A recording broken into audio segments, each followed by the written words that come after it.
Welcome to Bitcoin, Fiat, and Rock and Roll. We explore the intersection of traditional finance, digital money, and digital assets and help you understand how digital money and assets will evolve in the future. I'm co-host Michael Blaschke, and this is our milestone episode 400. 400 episodes, 7 years.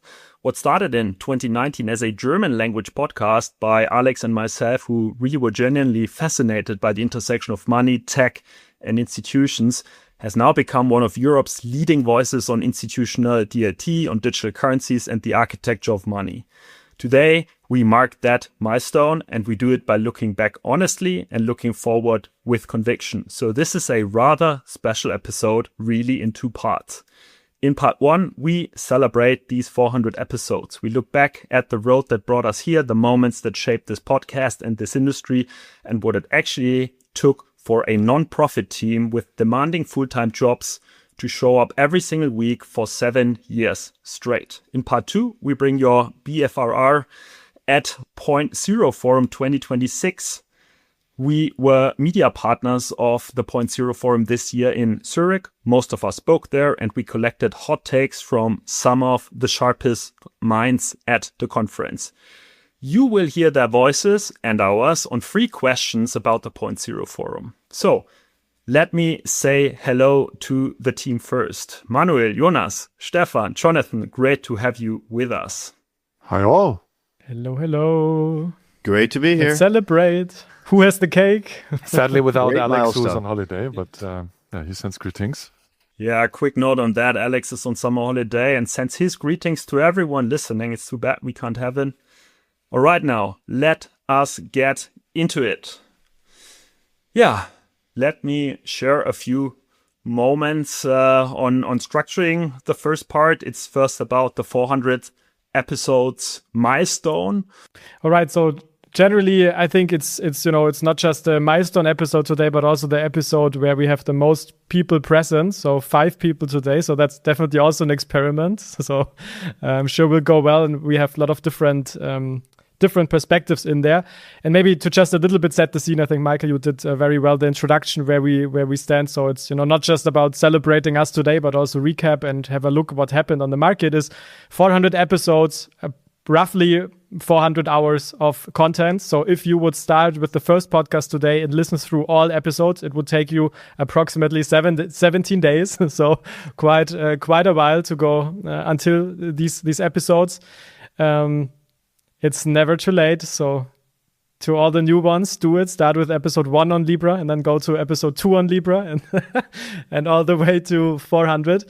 And this was just 7 years active for now. So hopefully and definitely a few more to join. And I think it's just very interesting how this all developed. As Michael said in the beginning, just in, some kind of a small experiment in German, now English, pretty big, got approached from so many people about the podcast, just fun. Also developed very nicely on social media with more than 2,000 followers on LinkedIn. I think if we put together the whole team, it's more than 60,000 or something around that.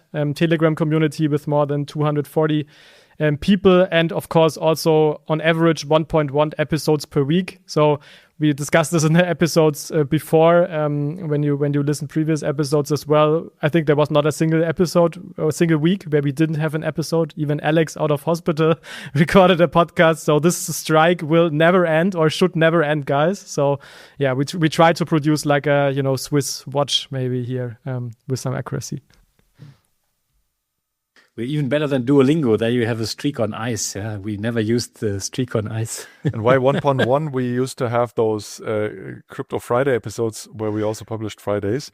We sadly, or luckily, stopped that because it was also time consuming to produce even 2 episodes per week.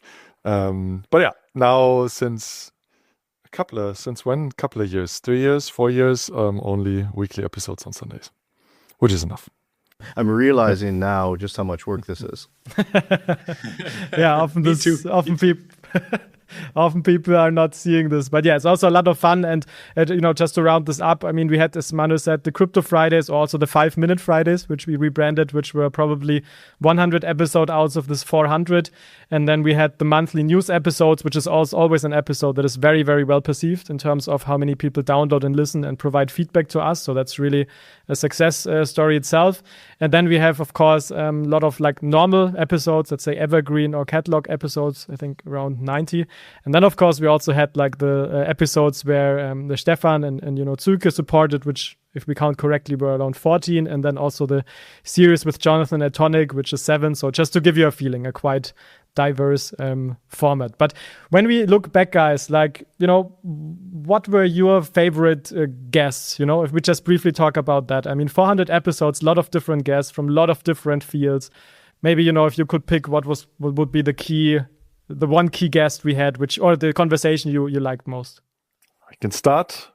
I think my one of or two favorite episodes were with Tony McLaughlin from Citi, and then again with Ubix.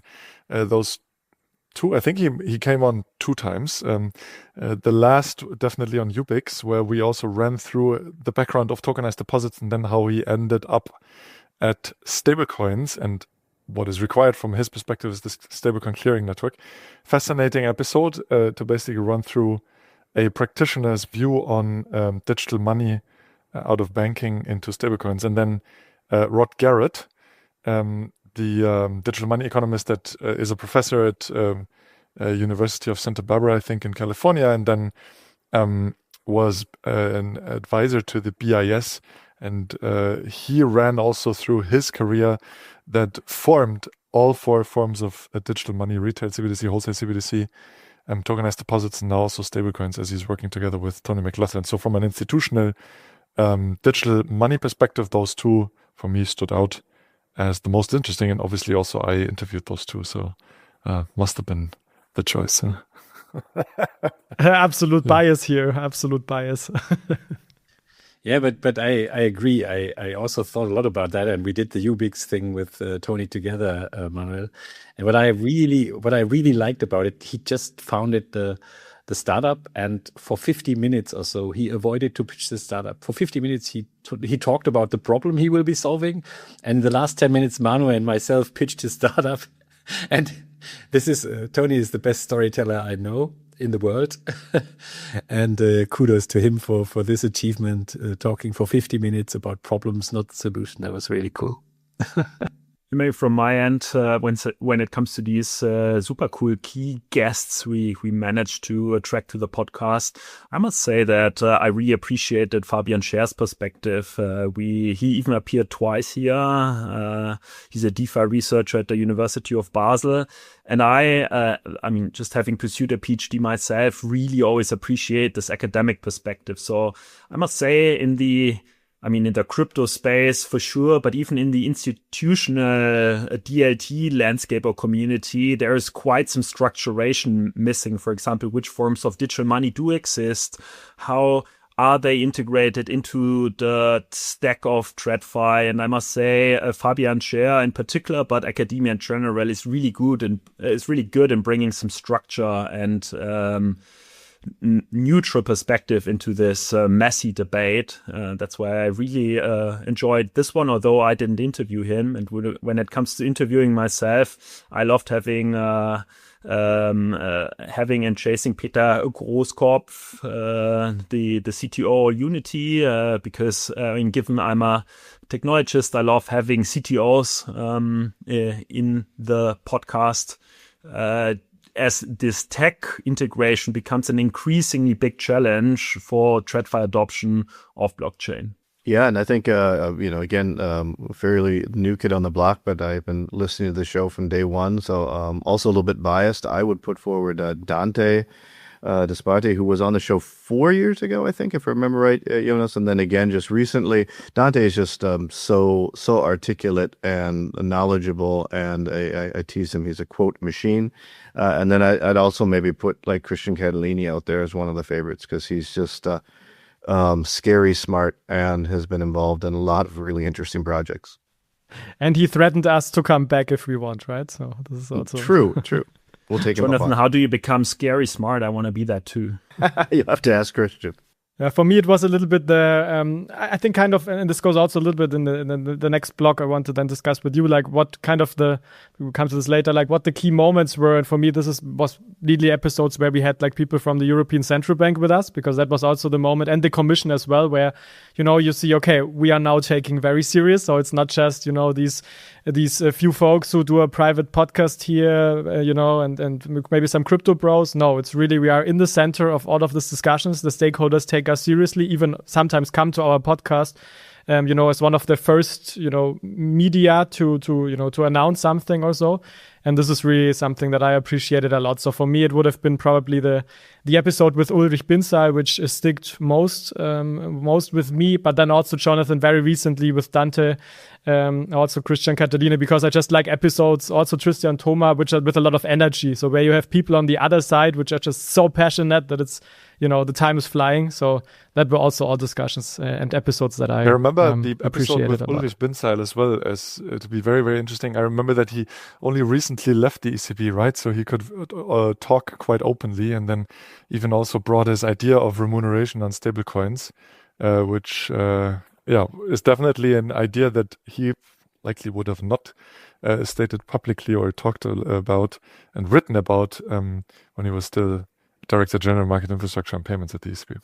If I may add two more, one was with Alexandra Hachmeister about the digital euro. So she's responsible for the digital euro project at Bundesbank. And I think Jonas and myself, we created such a nice atmosphere that we not only asked the questions that we prepared beforehand, that got cleared by her team, but in the second half, very different questions we didn't clear beforehand. But afterwards, we're still cleared because we created such a good atmosphere that she also talked about stablecoins and euro stablecoins, and not only about the digital euro. I think that was quite a major achievement, and she congratulated us for being nice to her. Let's put it like that. And the other one I really have vivid in my mind is with Jon Helgi Egilsson from Onerium. Yeah. He's a former central banker from Iceland. Entrepreneurial guy, then going for the first euro stablecoin, actually long before Circle, even if they claim they are the first MiCA compliant stablecoin, but he had the e-money license beforehand, before MiCA was created, actually. So also a very good one. Please think about listening to that one again. 2 years old, but still very fresh from my perspective. And if you are new to this podcast and don't have the 17 days to really listen to all of the episodes, then maybe we put all the episodes we just mentioned in the show notes, and maybe they are a good starting point to get you into the space. But this is like the guest or the one perspective, and the other one, and I mentioned this for me as well. What were kind of your key moments and milestones in the podcast? So for me, it was clear this moment when we were kind of, established. So we seems to be really in the center. People go to us, like the atmosphere, independently of, where how high up in the hierarchy and in the institution. That's something what I appreciated. But what about you guys? What were like your key moments, milestones on this 400 episode journey to date? I actually only yesterday re-listened on a train ride back from Paris in hyper speed, but nevertheless to my very first appearance in the podcast, because I went through all the episodes, which was about discussing how the existing two-tiered monetary system works, how money is created, and all the different forms of money that exist, and actually what Vollgeld or sovereign money is. Alex Bechtel invited me. This was almost 6 years ago in August 2020. And it's really incredible to think back what has happened in these 6 years. I mean, personally, but then clearly also content-wise, right? So all digital forms of money have really developed quite substantially. Back then, it was only theory besides stablecoins that obviously existed, but of course also not in the extent that we see them now. And yeah, the topics of digital money we still discuss, and we are not yet there, right? So they are still developing, but nevertheless, the change in this 6 years is quite remarkable. And so that was one piece, and then also joining the podcast then as a co-host in 2022, which means 4.5 years of publishing on average one episode per month. this has really been a big part of my and clearly our whole life. At least Jonas and Michu are also even longer with the podcast. So yeah, it's a big thing in our all lives, and it's great to receive such good feedback. So now also globally, right?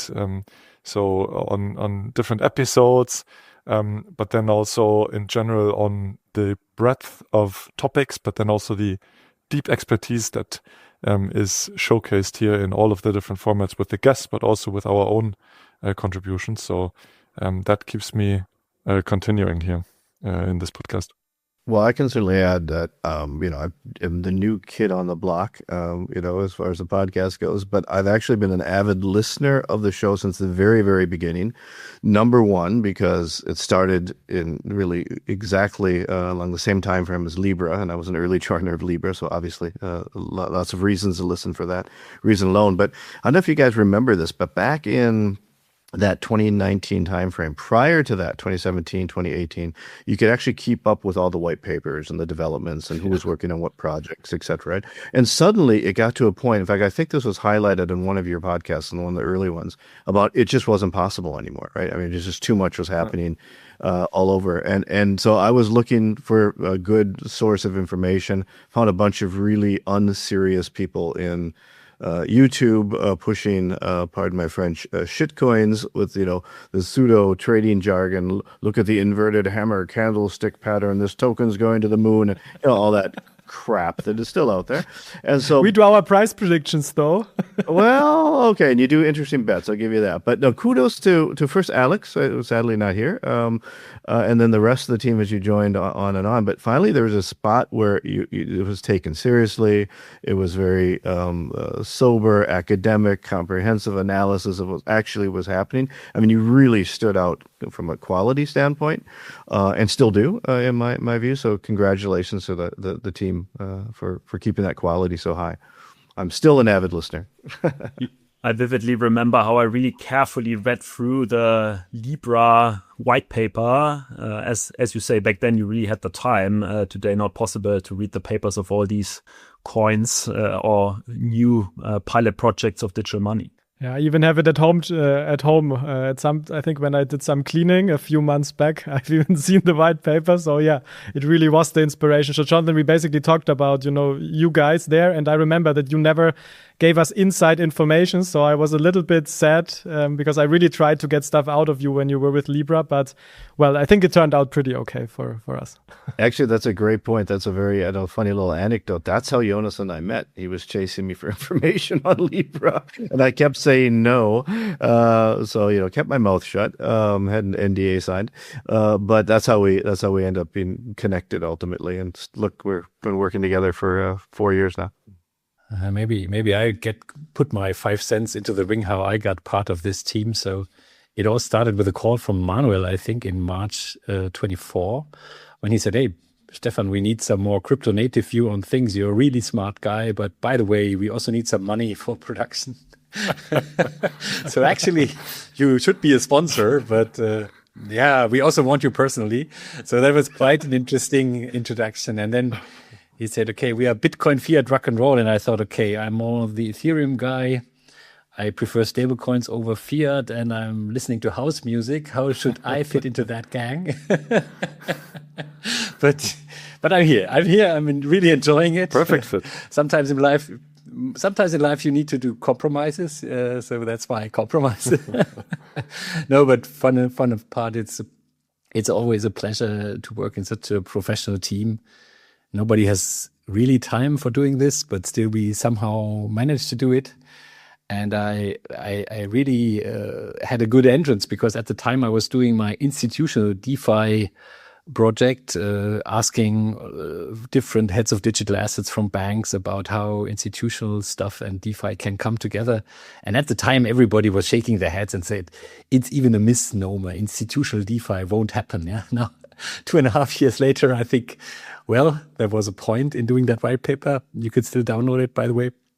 And the first episode was, I think, Alex interviewing me about the white paper, and then we brought the co-authors, Christoph Hock, and Hagen Weiss from Dentons at the time, who crafted the EWPG regulation.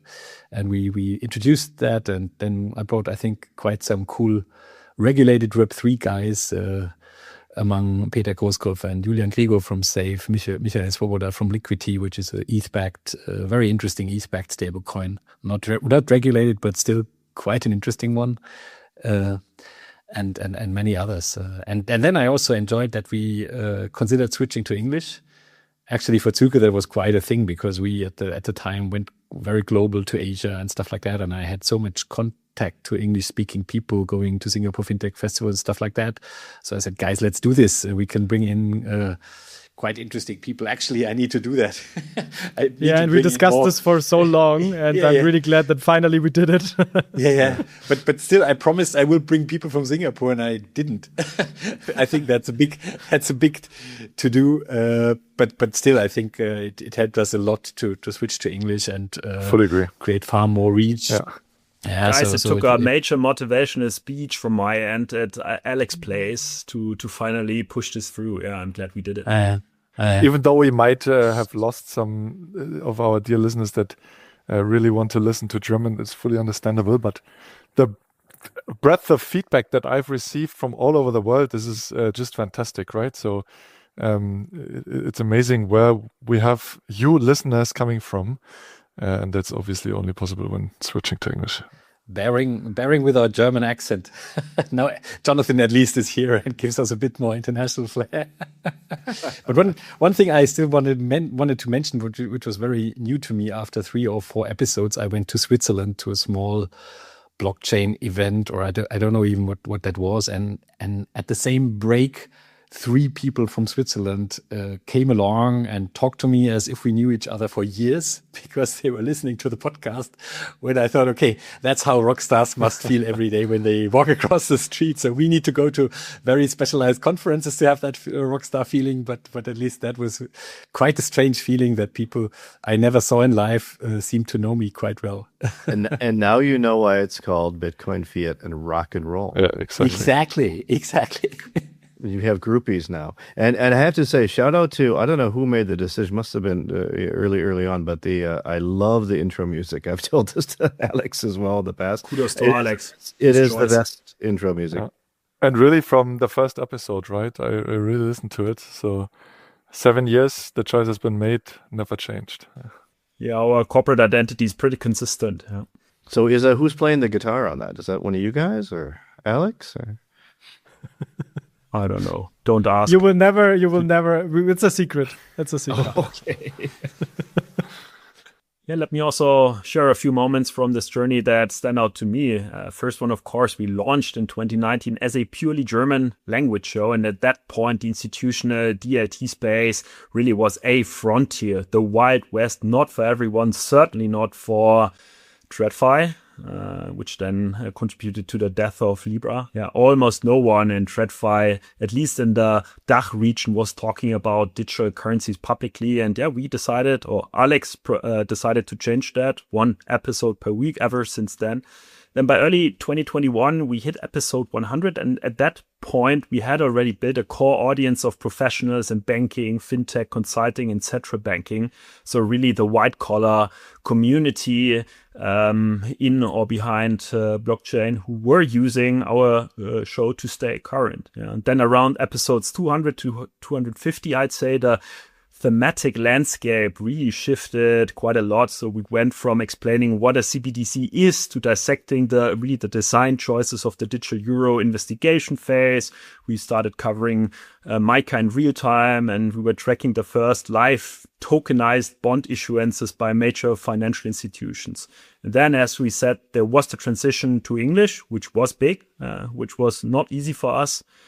And by 2025, then that decision opened the door, as you said, to those global super cool guests like Rod Garrett, Dante Disparte, Christian Catalini, and the like. And kudos to you, Jonathan, really. You, drawing on your excellent network, bring these guests to us, and you are really a natural, Jonathan. Essentially from day one, as a native speaker, it feels like you've been podcasting and co-hosting for decades, so you're really a natural. Maybe you did. Thanks. Yeah, maybe there's a secret podcast of him. Yeah.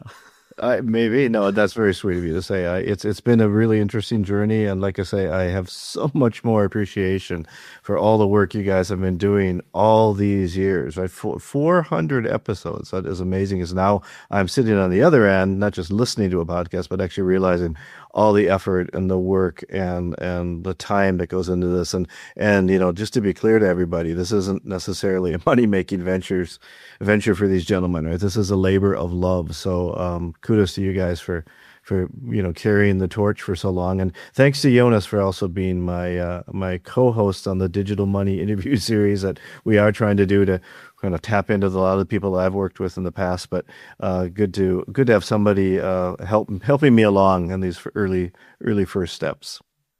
Yeah, let me add on that. Just as a head of partnerships, I use this shamelessly as the opportunity to underscore that whatever cent that reaches the podcast fully goes into professionalizing this project. So we do earn our bread, if you will, with our full-time daytime jobs, and really all the partner money that goes into the podcast goes into professionalizing it, like audio equipment, social media coverage, right? So rest assured that this is not a money-making machine. Our partners help us professionalize this project to professionalize education on institutional DLT. So no rock and roll, huh? Well, all work.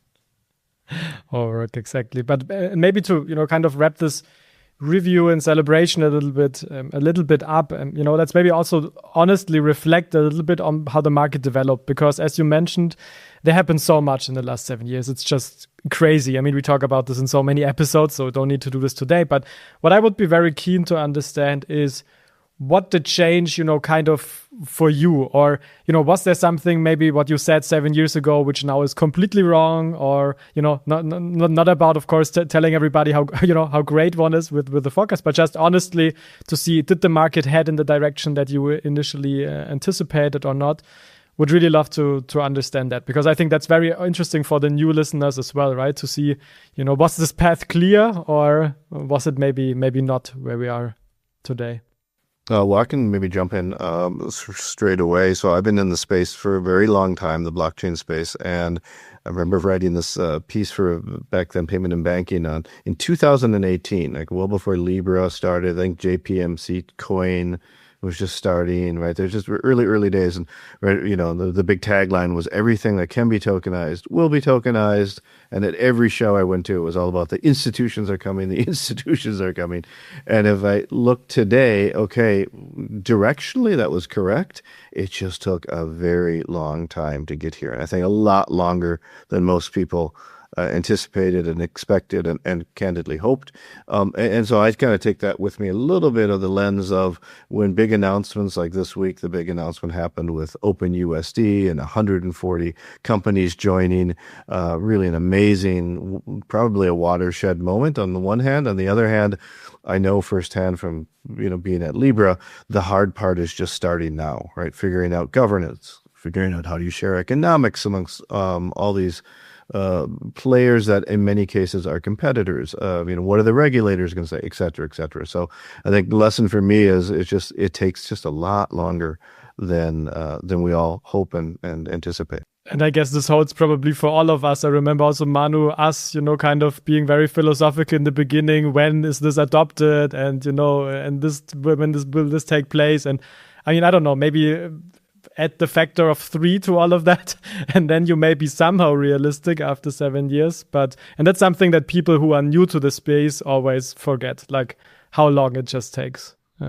So can totally echo that. Yeah, can totally echo that. This was definitely also one of the things that I wanted to raise. It takes much longer, and it's lots of news all the time, and it has always been over the last years. Lots of news, and if you're passionate about the topic, you can really get lost in the news, right? But the real adoption in practical, scalable, real operations is not really there yet, if we are honest, right? So we are still in adoption phase, and in TradFi, still even in pilot phase, I would say, with many applications. For example, multi-bank tokenized deposits. I was yesterday at an event in Paris with many banks and capital market practitioners, and we all agreed, this is we're still in the beginning. But yeah, nevertheless, the topics obviously have matured substantially, and now even central banks are taking this technology seriously and innovate.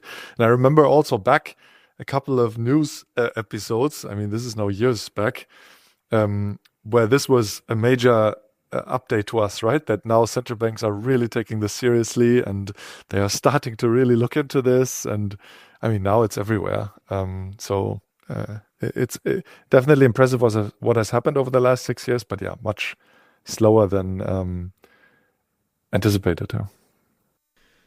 Yeah, to build on this reflection by Manu, really for me, it's also the evolution from the Libra initiation to today's mainstream institutional adoption, which was really center stage at the Point Zero Forum. So back to June 2019, Facebook announces Libra. It forced every central bank, every regulator, every major financial institution actually to take digital money seriously. If big tech starts to initiate a new form of digital money on a global scale, they had to take it seriously.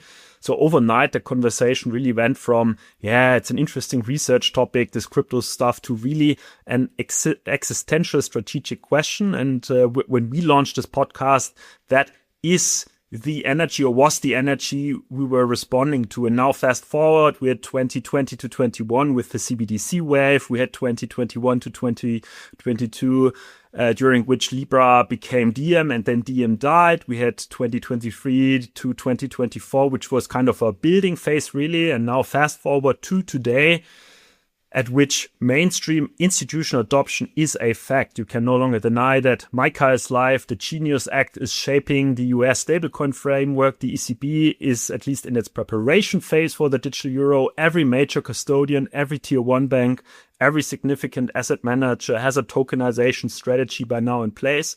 So the change in my perspective through these years is really that the question has shifted from will institutions adopt DLT, what are the leading use cases, to how fast, on which infrastructure, under which governance. Yeah, that is really my arc of 7 years.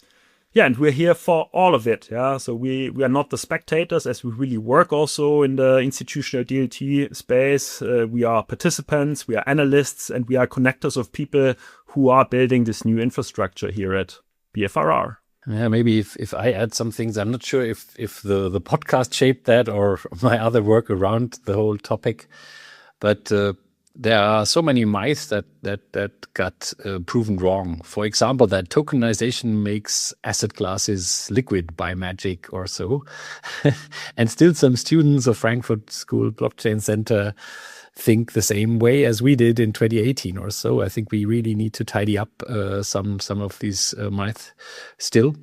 Also, the myth about fractionalization, that fractionalization magically helps anybody. I am now more in the camp that pooling similar small assets together to a bigger pool might be proven more useful, because big money wants to have these pools, and big money is shaping everything, as you can see in the crypto space currently. So if something else gets attention, like the AI wave or like prediction markets and sports betting, then innovation is slowing down in the crypto space, because simply the investment is gone, is elsewhere. And I think that's what we see playing out in real time. And I am quite sure that it will come back at a certain point in time. As soon as the AI bubble bursts, then the money needs to find a new way.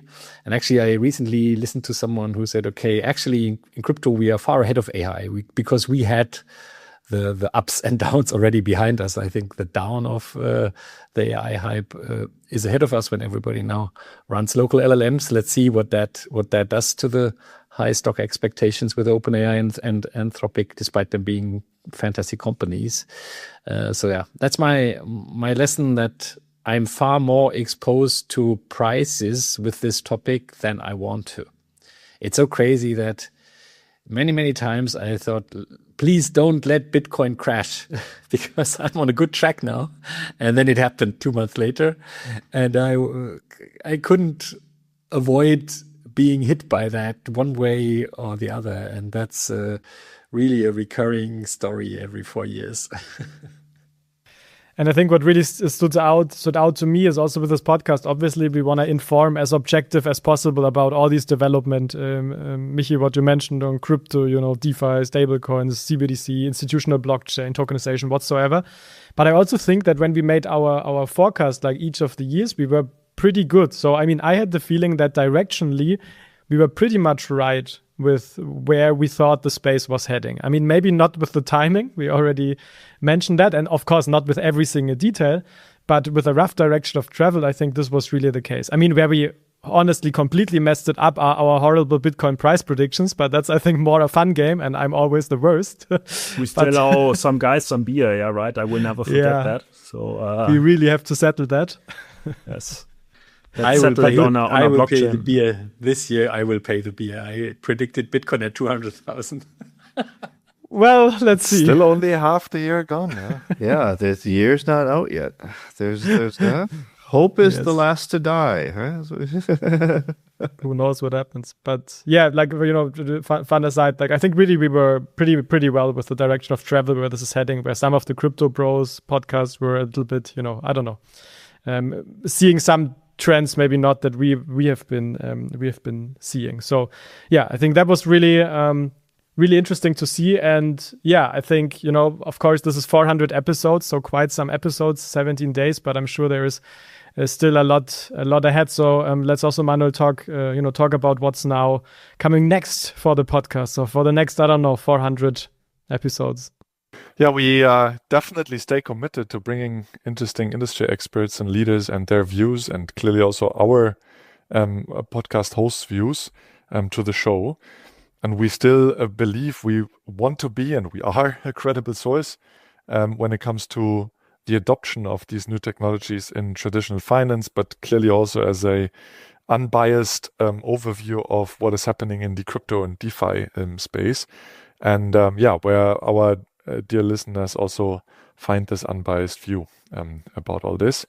No marketing, no conflict of interest, no shitcoin shilling here in this podcast, but rather, unbiased contributions and views of our interviewees and ourselves. And we're continuing with industry partnerships, and we'll soon announce also a new, quite exciting partnership, which we're super happy and proud of. And we've really kept this frequency, as we already discussed, at a minimum of one episode per week for the last 400 episodes, and they're still planning to stick to this frequency, even though obviously our jobs and life commitments have certainly become more time consuming over the last 7 years.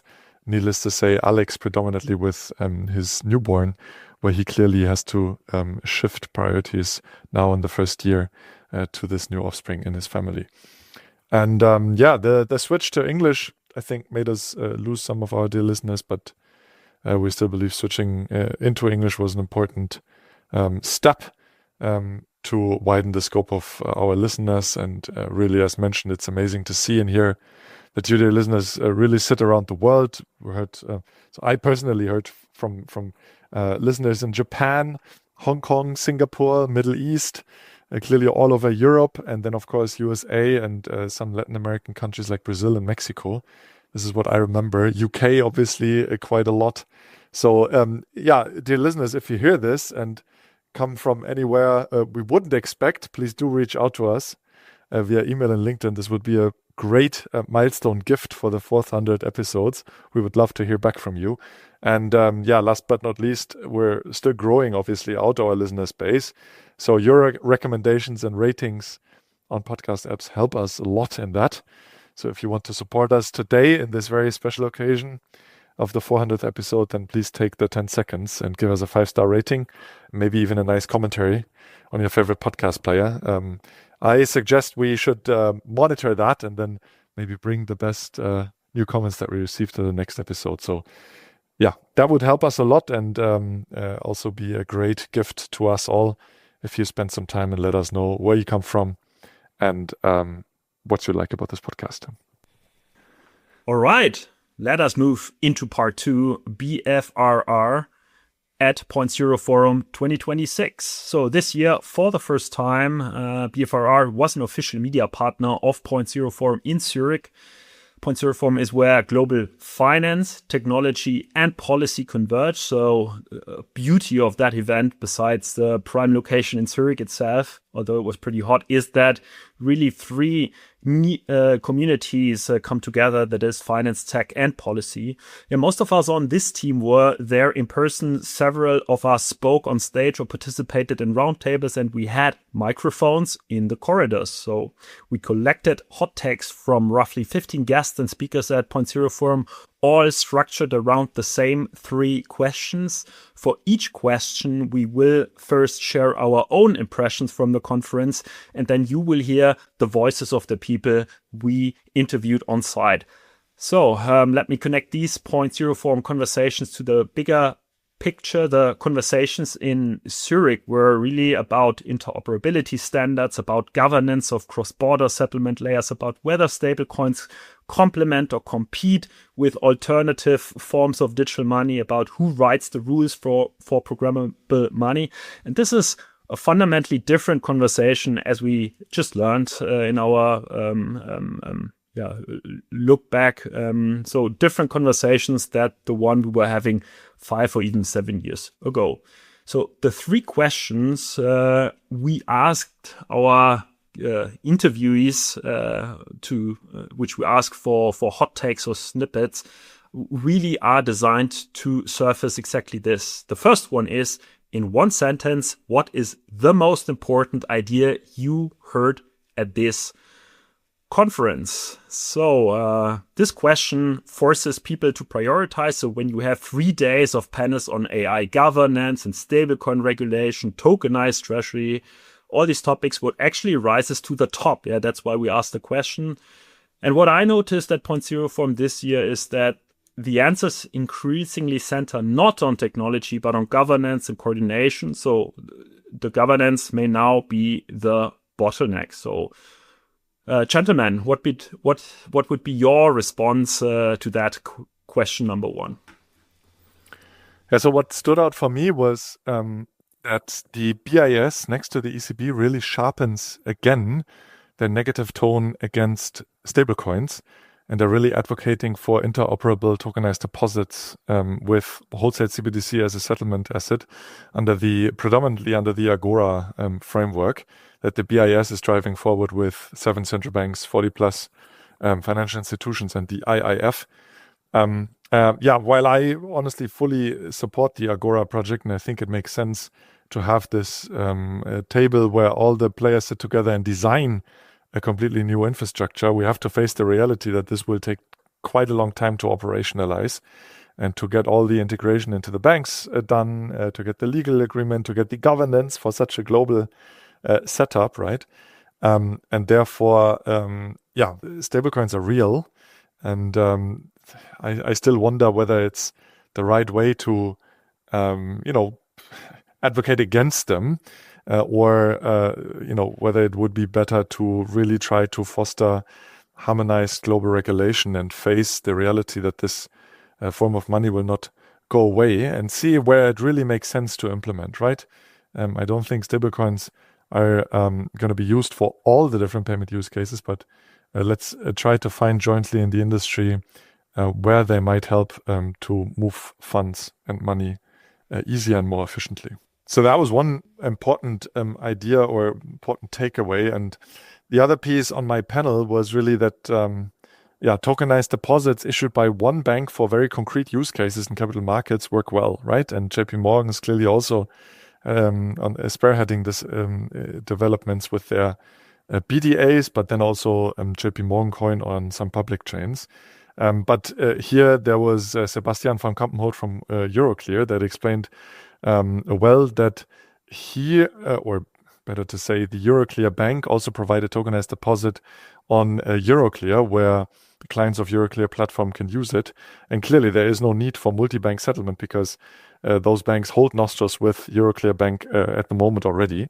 And their tokenized deposits can actually quite efficiently already be used. So yeah, interesting new idea that I really took away here from my panel, at least. Yeah, Manu, by the way, it was a pleasure to sit in that very room on that very roundtable together with you. That's always a pleasure. When it comes to question number one, the most important idea I heard at the forum is that the interoperability problem is actually not technical, it is political, because when you hear interoperability, you, particularly myself as an architect, you automatically think of interoperability as a technical challenge. But what my time at the forum brought forward is that by now it's more of a political one. So many major jurisdictions now have a working tokenization stack. The question is whether they will talk to each other to make it work together, or to make these stacks talk to each other. That is increasingly a policy question, not an engineering question. And such insights particularly emerge at the Point Zero forum because you have the technologists and the policymakers and even politicians on stage or in the forum at the same time. So that was actually, at least to me, the most important idea. And we have quite a few recordings, right? I think we should listen to those. And Michael, you've been interviewing quite strongly there. Thanks a lot for that. But maybe we start directly with Jonathan, right? You also recorded a response on live or at the conference to that particular question. What's the most important idea you heard at the conference, right? Yeah, it's hard to boil down into one sentence. And by the way, thanks again for having me here. I would say what comes across to me when I'm thinking about these topics of stablecoins versus tokenized deposits versus digital euro is that there's just multiple different options, and I think that fits kind of the world we're living in. We're going to have a lot of different money forms and a lot of different money rails. So I think that's been probably the most important takeaway for me. Felix Laufenberg, Open Transaction Layer Lead at Fireblocks. The idea of liability in agentic payments. How do you define who's liable for the action it takes, and what part of that falls into the infrastructure layer versus the intelligence layer?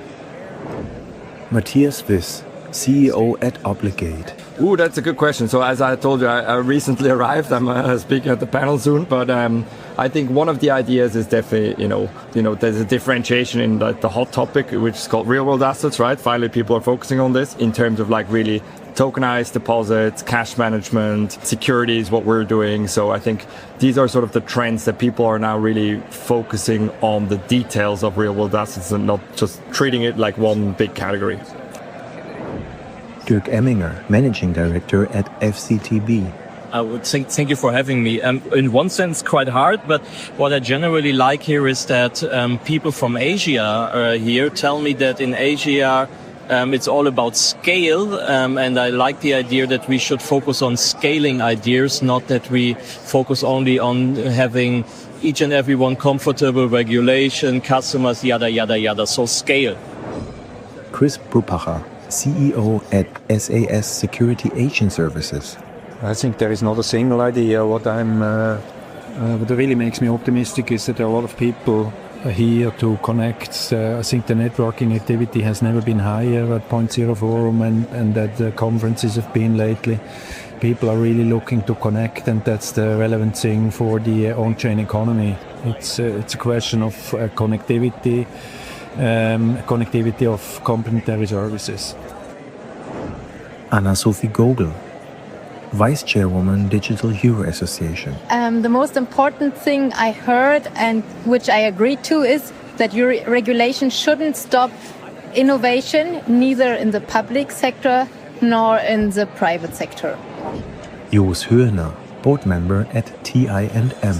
Yeah, one of the focus here is, like everywhere, is the AI topic. What I learned, or what was my takeaway, is that still a long way to go till we put actually AI components in the whole customer journey in a financial institution. The focus of what we heard is often in the operational competences, but I think there is a big gap, particularly here in Switzerland, between the regulation and the potential AI has. Kurt Hemmecker, CEO at Gold Token. I think the most important idea and concept, which just comes across through all the discussions, all the panels, all the presentations, is that technology alone isn't going to what bring the next breakthrough in this innovation, but it's the combination of technology with institutions, with regulators, with policymakers, together with the innovators working together to make this happen. Georg Schneider, Global Head of RWA Digital Asset. It's on-chain US Treasuries. I just heard it mentioned on a panel. That's going to be a game changer for global financial markets. As collateral, unlocking really the trillions of assets that sit in US Treasuries to be available on-chain and to be used in the context of any financial activity. Eva Maybud, Managing Director, CFO and Enterprise Value Services at Accenture. Actually, I must admit, not much new. Is still a big debate on deposit tokens versus stablecoins. Some nuances on agentic payments using stablecoins for payment purposes. Christoph Hock, Head of Tokenization and Digital Assets at Union Investment. I think it's about dynamic, it's about getting to the tipping point, and that's where we are very close. I think that's something we discussed for the last couple of years. When do we get into this hockey stick? And taking the sentiment here from the conference, we are very close. Kelly Richdale, Venture Partner, Amadeus Capital Partners and Senior Advisor, Sandbox AQ. So for me, I think the real point, the most important idea was just how fast the transition to post-quantum cryptography is progressing or is required to progress. And we got an update from experts and regulators. They were reacting to the latest US federal executive order 14409, which has brought the deadline actually closer. For high-value assets and high-impact systems, the binding endpoints actually move closer to 2030 for key establishment encryption and 2031 for digital signatures. And I think this not only defines clearly the risk profile for financial institutions as seen by the US federal government, but really puts a deadline for moving forward on this post-quantum transition. Mike Manning, Head of Institutional Finance at Ava Labs. The most interesting and surprising thing I'd heard was the CEO of Tether announcing that they had signed an agreement with a Big Four accounting firm to audit their reserves, which will both move them from attestations to formal audits and will remove an asterisk that is hung over their reserve balance sheet. This was paired with the statement that the reason they hadn't done this to date was that U.S. legislators, including Senator Warren, had expressly warned the Big Four accounting agencies not to audit their books. As soon as that changed, the Big Four began approaching them. They've signed a contract. This is good for the industry, and it is somewhat surprising to me that regulators who should be promoting sound market structure are doing so by inhibiting sound evaluations of underlying assets. I can attest, by the way, previous to this, I was head of blockchain and digital currency at Amazon, and we had similar subtle regulatory pressure to avoid the crypto space placed on that company, which definitely also inhibited innovation. That's all changed radically recently, of course. I'm glad we managed to capture so many voices on site. We asked a second question, that is, what did you hear there that surprised you or actually changed your mind?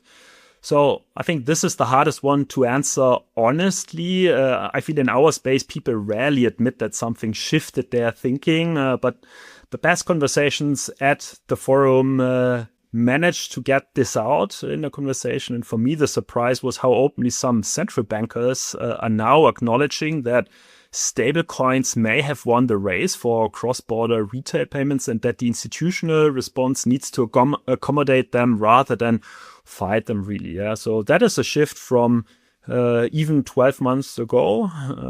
But before I debate here further, what do you think? What is your response to question number 2? I mean, my panel or our panel, Michi, focused on the problem of scaling the use case and implications of blockchain. But What I was missing, and this surprised me again a bit about this industry, but that's just a fact. It's hard to provide solutions. What surprised me is that it was not really the focus on how to solve these hurdles and issues that need to be overcome to scale these things, right? So the industry sometimes doesn't seem to know exactly where it's heading towards, which to me shows it's still early in real adoption of these new forms of money and blockchain rails. But rather than joining the assessment and the analysis of the hurdles that need to be overcome. So I hope that the industry really now works on providing solutions and tests the solutions that are actually available now that Pontes goes live in Europe, right? So you can actually plug in central bank money for settlement. There's no other area in this world where this is available, right? So I think we're really blessed here in Europe where the private sector can now start to innovate with central bank settlement. So let's see what comes out now, and when we revisit all these topics on the next year's forum. And then what surprised me really was that a person formerly known to be a CBDC maximalist apparently turned into a CBDC realist, saying that the design of the digital euro must be compatible with private stablecoin rails, at least in this person's opinion. Yeah, so 2 years ago, that would have been unthinkable at forums like this, that central bankers or individuals close to central banks or CBDC maximalists come to such a conclusion. Yeah, that surprised me the most. And again, let's now listen in what our appreciated guests that we interviewed during the forum say about this very question number 2. What did you hear here that surprised you or actually changed your mind, Jonathan? I don't know if it changed my mind, but I think it's interesting to see how far agentic has come along. I'm both somebody who believes agentic is going to really impact, obviously, our world greatly. It was really surprising to see how far along some of these agentic concepts are already. Stefan Mahnke, Head of Customer Growth at Partior. I would not say there was one single thing that completely surprised me, but what stood out is how much the conversation has matured. For some time, the debate was framed as which form of on-chain money will win, stablecoins, tokenized deposits, commercial bank money or central bank money. But what I heard at the conference is that this debate is moving on. There is a growing recognition that different forms of digital money will likely coexist, each with a different role, risk profile, and use cases within the tokenized financial system. What I think is still, however, missing is how all these pieces actually come together. We talk a lot about individual initiatives, platforms, and forms of money, but the real question is how they connect into an end-to-end ecosystem that works for banks, market infrastructures, and their clients. That means solving for interoperability, liquidity, network reach, and clear use cases that can become meaningful alternatives to today's infrastructure. Partnerships will also be very critical because no single institution or platform can build this ecosystem alone. On complexity, I think people are still underestimate how hard it is to move from good ideas and proof of concepts to real production adoption. At Partior, we sometimes describe this as an open heart surgery. You are connecting highly regulated banks, complex legal and compliance frameworks, and often aging core systems to new 24/7 high-speed settlement rails. That is where many innovation journeys slow down and stop because the investment, integration effort, and internal coordination are just so significant. Partior has gone through this journey successfully with major institutions, and that is something we are really proud of. But the industry needs to make adoption much simpler. In my view, simplifying the path to production will be one of the biggest determinants of success for the tokenized money and assets. Felix Laufenberg. How difficult it is to issue a Swiss stablecoin, CHF stablecoin in Switzerland. Matthias Wiss. What I have been cautious with my team is, dealing with very traditional institutions because we're a startup. We will need to generate revenue, and that's not how we make revenue if we get it to 2-3 year deals, right? Down the line in terms of the BD development. But now I think it changed my mind that Sergio Motti is on stage and UBS is creating a, crypto offering. I think the big institutions are changing, so I think that's a good direction. Dirk Emminger. Today at the Talking Wednesday, there was on stage the CEO of UBS Bank, and I was quite surprised that he was so straight in terms of that AI will also lead to that they cancel more jobs. So that was really honest, and I also like the ideas that he will build new orchestration layers because that's pretty good. Chris Brupacher. Obviously, there are still many people optimistic of the stablecoin adoption. It's essentially the same storyline as 1 or 2 years ago. People are now starting to talk more about the adoption difficulties, the integration into traditional financial core systems. And what surprises me is that with many people, the problems are in the focus, not the solutions. Anna-Sophie Gogel.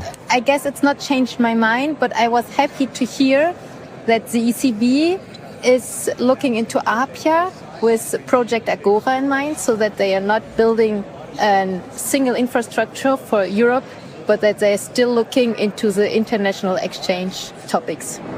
Jos Höhner. It's almost every time after such a meeting, lots of visions shared, and I share a lot of the visions, but it always takes longer than we all think. So the road ahead is a bumpy one, and it will take time. Kurt Hemmecker. What's really interesting is that the conversation has now moved from what's theoretical to actual. I'd say a lot is still in proof of concept phase, but it's really accelerating the pace at which institutions are adopting real world assets and tokenization, and together with AI is obviously a very hot topic as well.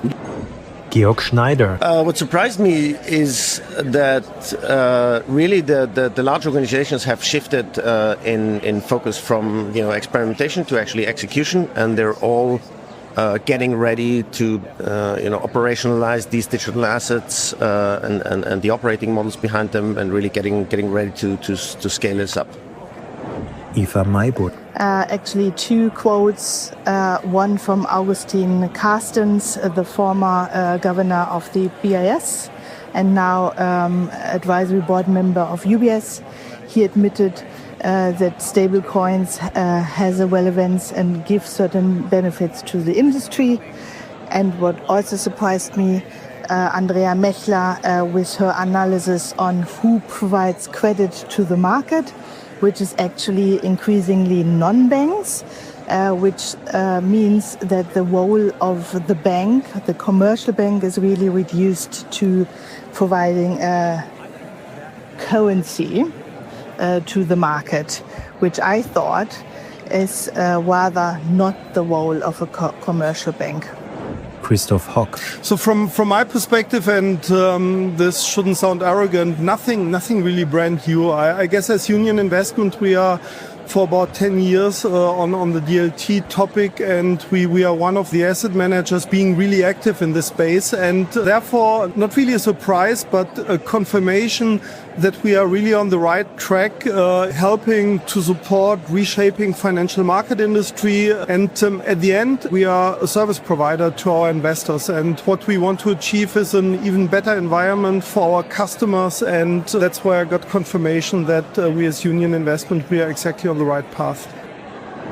Kelly Richdale. Well, it probably more developed a thought that I've had for a long time, which is that the level to which industry and regulators need to collaborate to drive technology adoption is very high. And that actually includes AI, quantum, and blockchain, the 3 real technology breakthroughs that were being discussed at Point Zero. And if you're working in an experiential ecosystem with the regulators, such as, for example, the FCA talked about their innovation sandboxes, it means that an industry can both stay competitive by bringing on new technologies, but also more transparently assess and manage their risk. And this also has a direct influence on future regulations where industry can actually influence the regulators and they can find good regulatory environments together. Ultimately, last but not least, the third question is, what is missing from the conversation at the forum that people should be talking about, but for whatever reason don't? We were here really looking for the blind spots in the community. So what does an industry that has reached mainstream adoption to some extent still refuse to confront, to scale and grow and professionalize further? Manu, back to you.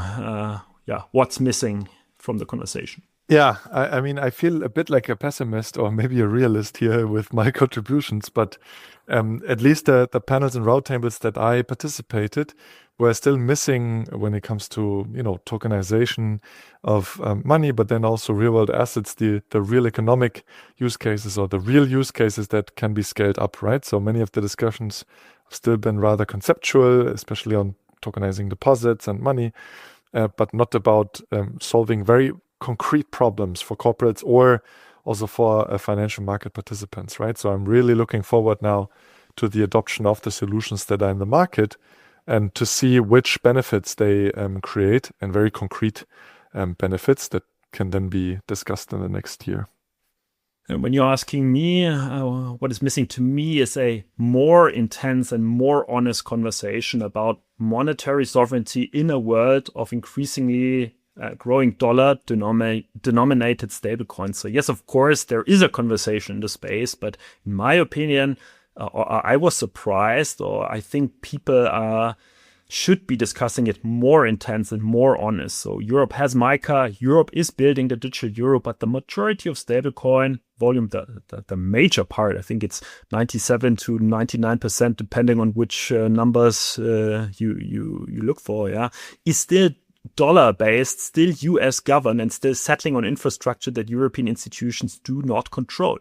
And if we do not talk about that more intensely and more honestly, we are not being serious about what European strategic autonomy in finance actually means. So I felt that there could be a more intense and honest debate on monetary sovereignty really at this pivotal moment in monetary history. Yeah, maybe adding my 2 cents on what I thought was missing. I said this in the snippet, but maybe double down a little bit more detail on it. The whole topic around identity was, for me, missing at least in a more comprehensive way. I mean, given the fact that the EU digital identity and EIDAS legislation is literally mandated at the end of next year for banks, but also telcos, PSPs, etc., I was surprised how little discussion there was about it. I expected deeper conversations on how it will be implemented. There's sometimes they kind of wove that topic into it, but it quickly drifted off into agentic, of course, or what else, right? But, I expected more on how it actually is going to be implemented. What are the use cases that might arise? How is it going to impact digital money in various forms? Because really identity, for me, identity and digital payments are 2 sides of the same coin. So I thought that was missing, but hopefully next year, we'll see. Of course, we asked this third question also at the forum. That is, what is missing from the conversation that people should be talking about? Let's now listen in what our interviewees had to say on that one. Yeah, I think the conference did a great job of covering a lot of topics, and a lot of topics we've been talking about for years. I think if there's any one thing I'd like to see maybe next year is a little bit more sort of hands-on examples. So I'd love to see an agentic commerce example, right, and how it's actually working with actual real results, less conceptually how things could work. Felix Laufenberg. I wish people would talk more about decoupling identity infrastructure from specific vendors and products that they're launching. Matthias Wyss. Probably be the practical implementations, so down and dirty, and actually getting deals done. I think it's the kind of audience which talks about how it could be done rather than doing things, or still think about POCs, but at the same time, things are moving, so that's positive. Dirk Emminger. Yeah, one thing I miss in some conversations is I'm a big fan at the moment to focus on get to be the master of your own code, or the talking software code, and to have your own AI code agents that you can run on your code. That's something that I missed. Chris Brupacher. Well, that's probably more the macro global picture. I'm highly concerned that we fall behind the US trend in particular. We really need to become more innovative, and we need to be able to have an environment and a framework for innovation that can just progress and foster much faster. Anna-Sophie Gogel. Well, I often see commercial banks being very restrictive and having clear wishes how something should work. And I don't see them much at the conference, at least not on the panels. So for me, it's an interesting take that different people are trying to shape the payments landscape, this time without the commercial banks. Jos Höhner. I would say, two things which I really miss a little bit. One is the participation of the financial industry. If looking through the attendee list, we have great people, lots of knowledge, very influential people from all over the world. And I would wish Switzerland, particularly the financial industry, there would be a stronger representation of our industry. And second, what I miss is a critical discussion about the sovereignty of the large language models. We are talking in almost every panel, AI is in focus, but what I really miss is challenging what happens in the open models versus the closed models, the frontier models versus verticalized, powerful, small LLMs. Dam Lassad, Global Policy Strategy at Ethereum Foundation. I think they talked about it a little bit, but they should be talking more about neutral and sovereign infrastructure, like Ethereum. So I think that should be an immense part of the conversations. And why is that? So why aren't they talking about it? And why do you think they should be talking about it? I think two parts to this, and one of them is basically because Ethereum is so embedded, they don't have to talk about it, which is a good thing. And the second thing is basically they are talking more about stablecoins and other assets that are built on top of permissionless chains like Ethereum. So they don't feel the need. But I think they should be looking at broader applications in terms of public permissionless like Ethereum. Kurt Hemmecker. Well, I think some people are talking about it, but I think really what does seem to be a bit missing is that organizational readiness. I think organizations have been caught a bit off guard, quite honestly, about the rapid sort of velocity of AI and what that means across the different systems. And then I think also just organizationally, what does it mean to start having the right infrastructure policy organization set up for tokenized assets. So I think, I think that's still what's the missing piece, but I think it's starting to shift and organizations are starting to get ready. Georg Schneider. I think what's still missing is a focus on really the core value proposition of what the blockchain rails can bring to financial markets. People often sort of assume that just because it's blockchain, things are better or more efficient. It's really we need to talk about the proof points that already exist today on what's the bottom line impact for any given business once they start adopting these digital rails. Christoph Hock. First, I would like to start with a big compliment to GFTN, to the organizers of the conference. I think Point Zero Forum is really one of the high-scale conferences, not only on a European basis, but also on a global basis. Why? We have a get-together here. It's public sector, it's private sector, especially when looking at the public sector. We have central banks, we have regulatory bodies, we have politicians here present, and I think that's what makes the conference really attractive. Also from a global outreach, we have full representation. So it's Asia Pacific, it's the Americans, it's European ones. And then also looking at our universe in finance. It's really a great combination of fintech on the one hand and TradFi on the other hand. One point, and that's maybe something we should envisage more for the coming year. What I would like to have is attendance of real economy. Looking at the corporates, I think that's something, because it's a key group of end investors we want to address with all the enhancements. Is it full tokenization of assets? Is it 24/7 accessibility? Is it atomic settlement? We as Union Investment, we are currently looking at tokenized money market fund, which I think is an extremely attractive product for real economy corporate investors. And to deliver what we are doing here into the real economy, into the corporate world, I think that's the next step we should envisage, and maybe some more corporates here participating next year. But as said, from a very big picture, it's a fantastic conference, and I'm absolutely satisfied with what GFTN is doing here. Kelly Richdale. I think they're talking about all the key technologies that really should be talked about at this point as regards to the financial services industries, which are AI, quantum, and blockchain. What's missing is really talk of the technology convergence between the three, because they're still being treated in separate buckets. And to me, the most interesting and groundbreaking innovations will happen at the nexus as the technologies converge. So that's, I think, where the future of that discussion should happen. Eva Maibud. What is missing in the conversation, I feel, is that the debate is pretty much within the central bank and commercial bank community, and actually the part who receives services from financial services is missing. So Siemens, as one of the few corporate companies, have been part of that debate the first time, but many more important corporates should actually get engaged in this discussion more actively.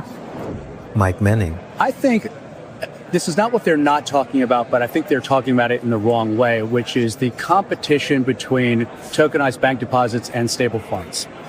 It's becoming polite or anodyne to say we will have multiple forms of money, they will compete, may the best money win. But in reality, here at the conference, I get the sense that regulators are still wistfully hoping for a world in which stablecoins go away and they're replaced by the superior instrument in their mind, which is tokenized bank deposits. I think that view risks inhibiting both. And what we should be talking about is not the competition between stablecoins and tokenized bank deposits, but the complementarity between the two. Because I think each properly understood and properly applied reinforces the benefit and the demand for the other. And so in particular, the use case that has emerged for stablecoins is cross-institutional payment, most pointedly or pronouncedly in cross-border cross-institution, where the commercial banking deposit network does not reach across. But the same thing is true in domestic payments. If I am paying you with a bank deposit, your bank does not want to accept my bank's liability. You need to extinguish that in the middle. The way you do that today is with central bank money. Stablecoins would fit perfectly as the shuttle layer between the two. The bridge. And it would allow for a massive explosion in transaction volumes with stablecoins with no corresponding increase in issuance volume. It would allow for what regulators really want, which is money at rest to stay in bank deposits, money in transit to operate through stablecoins. They play together nicely. They don't compete. Excellent. Before we go, a genuine word of thanks. 400 episodes over 7 years is not something a team does alone. Yeah, we are 4 co-hosts and currently 2 guest hosts that excellently complement the team. We have all full-time careers in tech consulting, financial institutions. We have a very small production team only. Thank you at this point to Sebastian in assisting us in the post-production. We have each other and we have you, to all the listeners who have been with us since the German language days, who stuck around through the transition to English, who recommended us to a colleague potentially, who sent us a message saying that an episode helped them understand something they needed for their work. You made this possible. Thank you very much. And now As in every episode, the standard ask from our end, if you have not already, please rate the show on your podcast platform of choice and recommend us to someone in your professional network who should be listening. Word of mouth is still how most people find us. Follow us on YouTube for these episodes too, and on all the podcast catchers you prefer. Connect with us on LinkedIn, which is our primary platform, as the institutional DLT community simply gathers there on LinkedIn. Join our Telegram group for expert conversations both in German and English, and visit our website bfrr.info for all episodes, show notes, and resources. All right, this has been our milestone episode 400. My name is Michael Blaschke. On behalf of Manuel, Jonas, Stefan, Jonathan, and Alex, who is somewhere enjoying the sun, thank you for listening. We will see you next week. See you. Yeah, thanks so guys. much. It was a pleasure. Right, cheers. The views expressed are solely the personal opinions of the hosts and are provided for informational purposes only. This podcast does not offer financial or investment advice. Always conduct your own research and make well-informed decisions before investing. Please be aware that the hosts and guests may hold cryptocurrencies or digital assets discussed in this episode.